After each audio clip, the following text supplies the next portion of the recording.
Muito boa tarde. É um prazer estar aqui falando com vocês, dessa casa tão maravilhosa que é Francisco de Assis, em Diadema. Uma casa maravilhosa. E o convite de hoje é um convite espetacular, para falar do Consolador Prometido, que está lá no capítulo 6, nos itens 3 e 4 do Evangelho segundo o Espiritismo.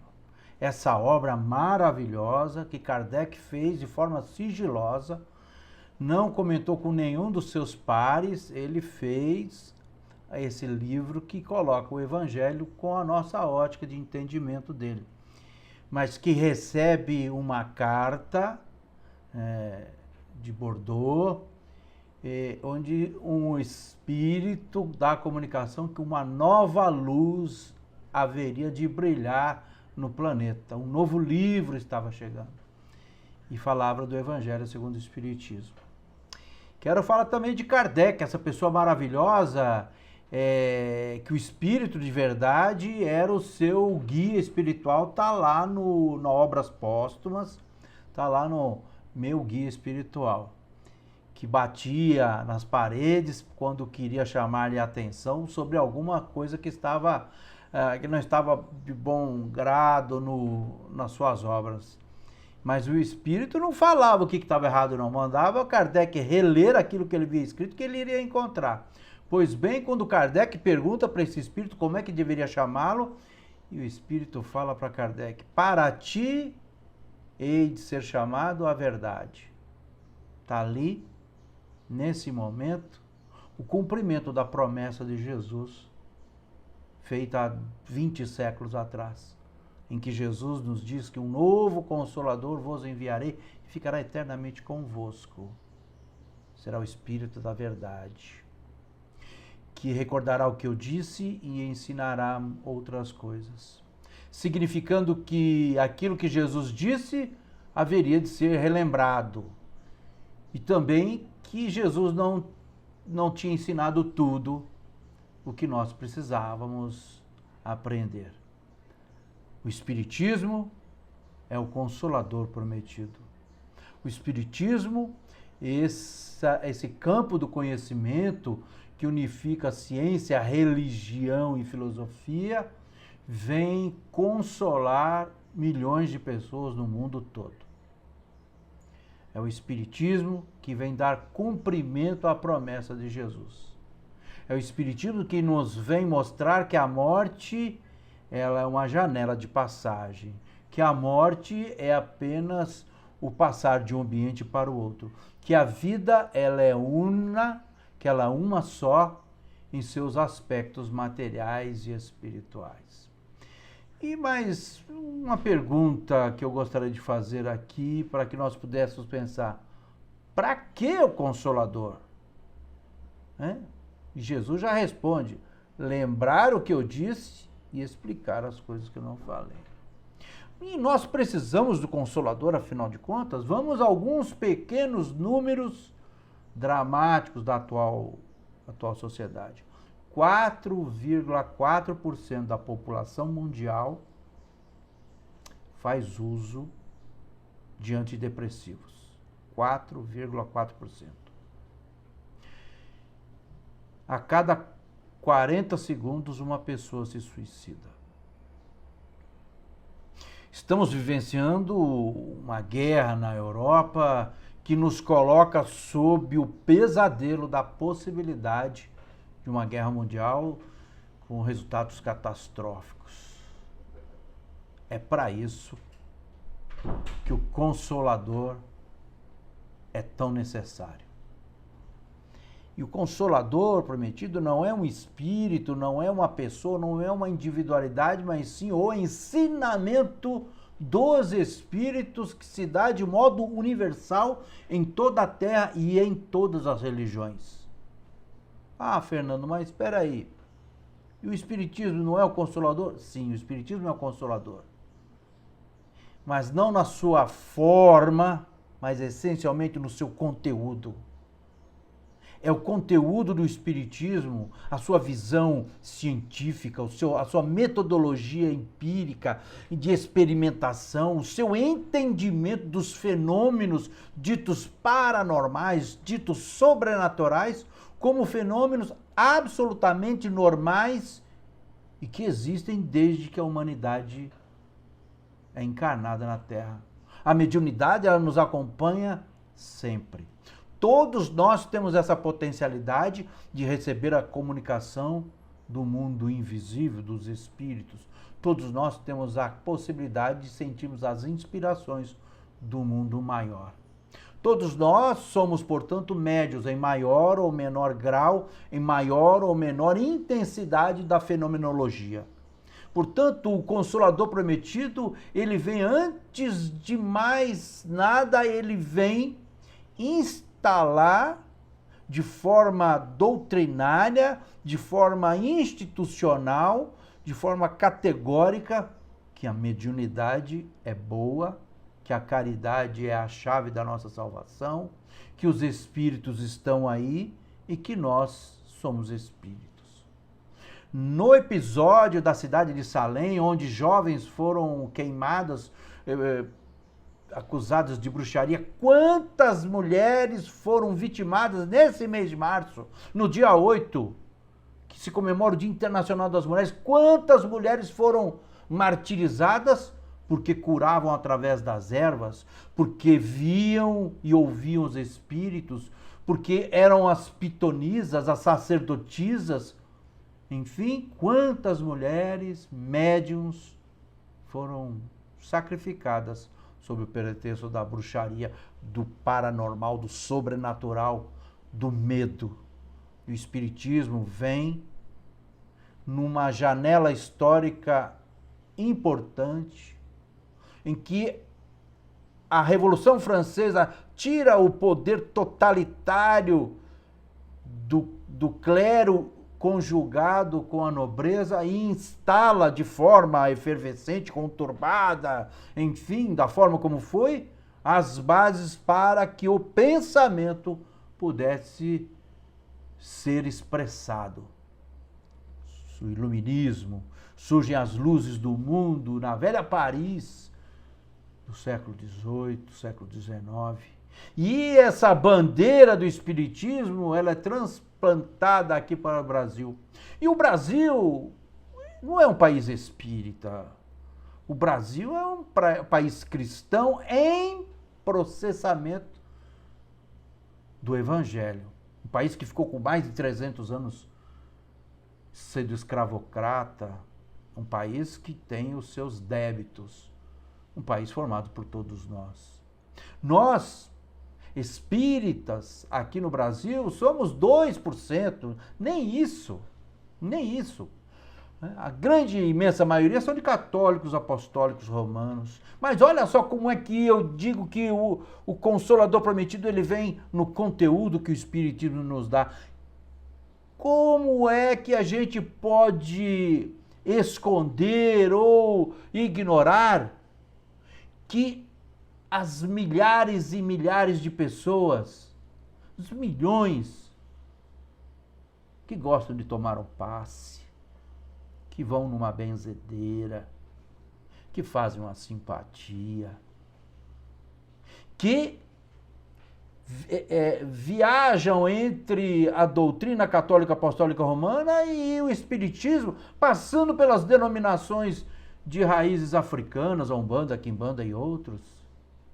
Então o brasileiro é essa pessoa que acredita no espiritismo. O filme Nosso Lar, mais de 10 milhões de pessoas pagaram ingressos para assistir no cinema. Chico Xavier é um patrimônio do povo brasileiro. Quando você fala que você é espírita, que é da religião do Chico Xavier, as pessoas olham de uma maneira diferente. E o espiritismo, através dos espíritas, na sua prática incansável da caridade, das campanhas Altas de Souza, da campanha do agasalho, das instituições beneficentes sustentadas pelas instituições espíritas, da caridade, da gratuidade do trabalho. O espiritismo se coloca num dos maiores países do planeta como aquele que traz em seu conteúdo o amor, a caridade, a observância dos ensinamentos de Jesus, a possibilidade de uma carta de um filho que morreu, a possibilidade de um passe de uma entidade denominada um preto velho, a possibilidade de colocar o nome numa caixinha de vibração, de tomar água fluídica, de se fazer o evangelho no lar. É esse consolador prometido que vem trazer lenitivo a todos nós. No livro Obras Póstumas, Kardec coloca que um dos sinais claros, me permita a leitura, está aqui, sobre a transição planetária.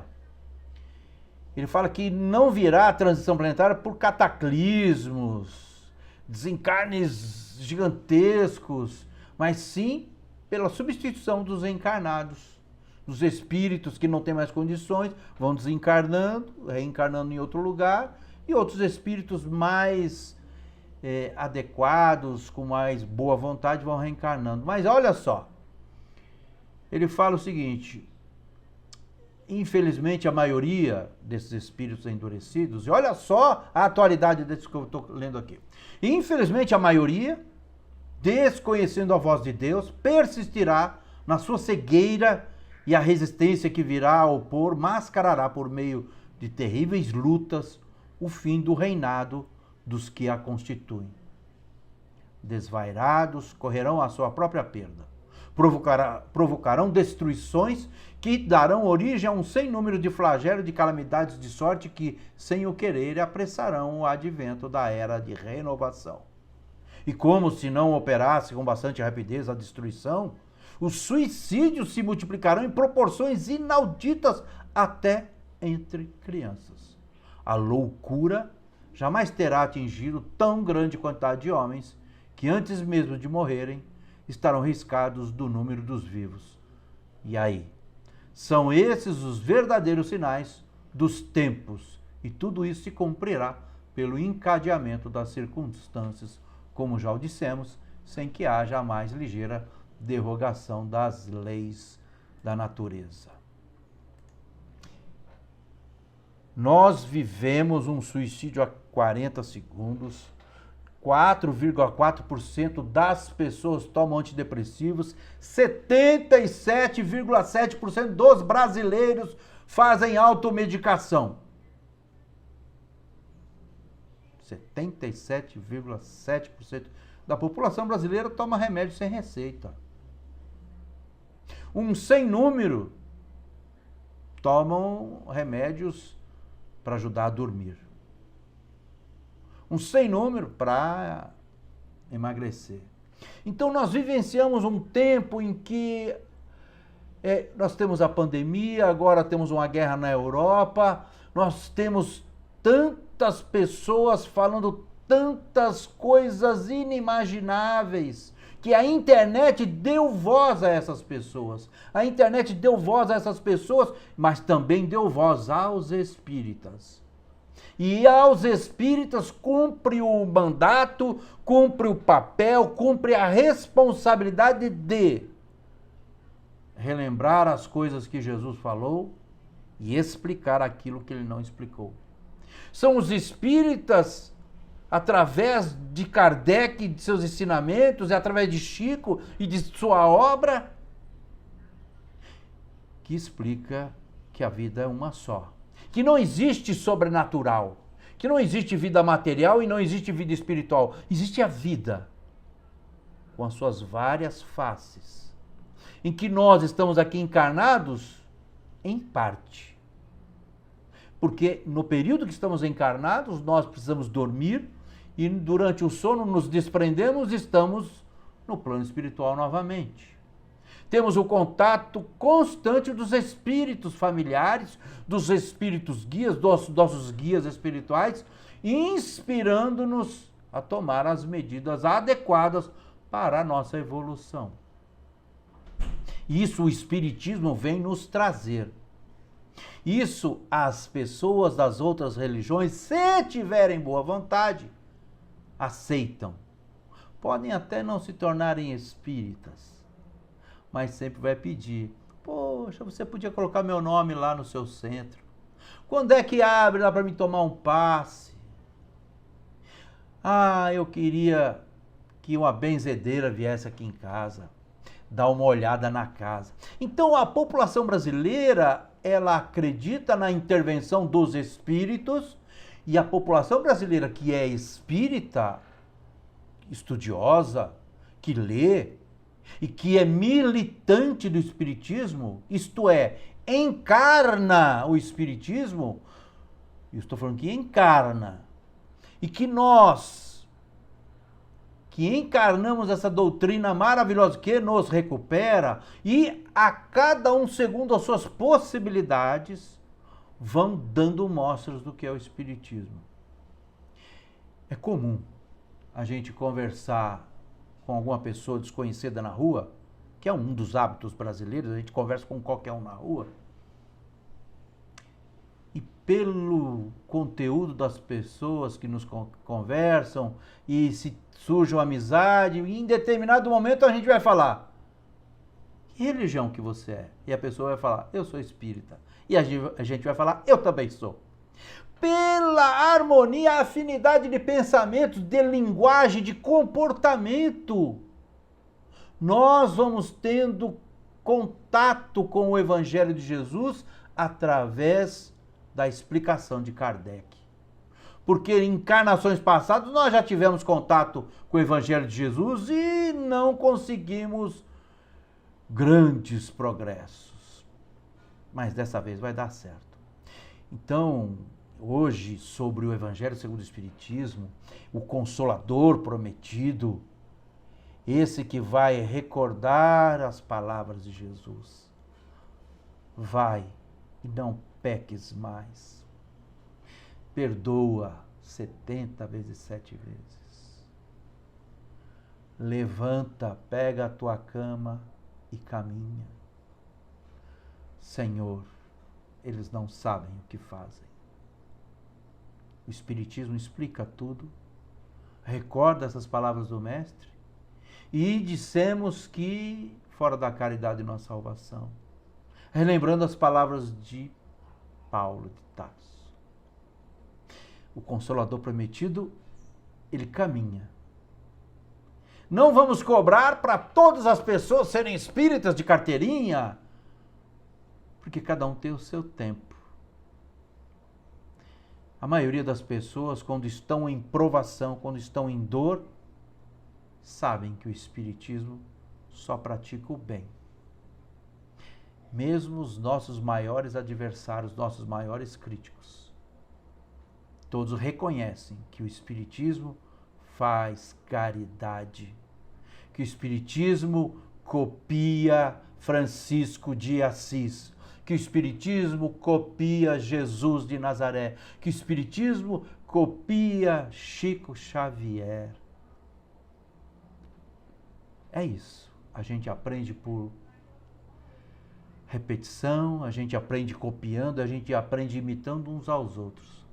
Por isso, alguns espíritas ficam ali: nossa, mas só 2%, mas não falou que o Brasil é o coração do mundo, é a pátria do Evangelho? Sim, claro que é. No conteúdo. Porque o Evangelho não é forma. O Evangelho é o reino de Deus, que não está aqui nem acolá, mas dentro do coração de cada um. É disso que nós estamos falando. Não esperem que todo mundo vai virar espírita. Mas todo mundo vai sempre olhar a gente com um olhar benevolente, amistoso, principalmente quando a gente faz o nosso trabalho e as pessoas precisam de um passe, de uma prece, de um conselho, de um aconchego, de uma marmitex, de uma sopa quente. Felizes os convidados para o banquete do Senhor. Luz e fraternidade a todos e todas. O Espiritismo é o Consolador prometido, porque transforma o mundo através de cada um de nós. E cada um uma estrela radiante, cada um com a sua intensidade, cada um com as suas possibilidades, e assim a gente agradece. Muito obrigado.